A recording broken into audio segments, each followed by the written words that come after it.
Stacked bar graphs can be a good option when you have multiple categories that you want to represent part to whole relationships for.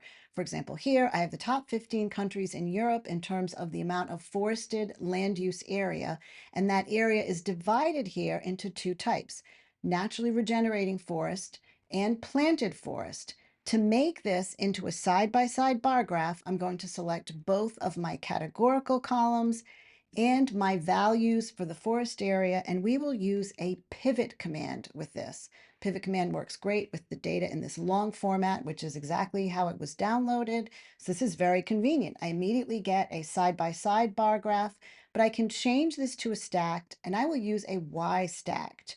Notice I don't quite have enough of space on my y-axis for the titles with the default space, so I can extend that easily to make that wider. Also, just a little bit of formatting I like to do with these. I might want a grid line. I might want to change the axis here, and I don't even know if I need tick marks. This gives me a nice modern look, all quickly, things that I can change. Also make the bars maybe a little narrower and even remove the line.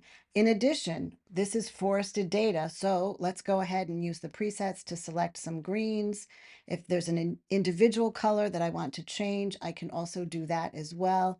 Now this looks very nice, but your pro tip here that I want to show you that is a real benefit of this pivot command is that there are options for sorting the data according to the values that are in this table. So within the pivot command, you see the pivoted version of the data, but over here on the to the right of where it says map rows, I can change this to sort based on the total amount of forested area. How convenient.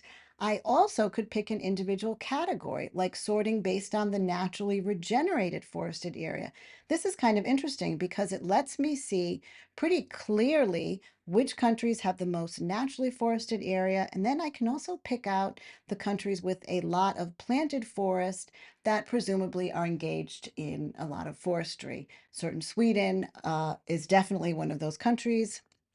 In any case, there it is. There is your quick demo on using the pivot command to create stacked bar graphs.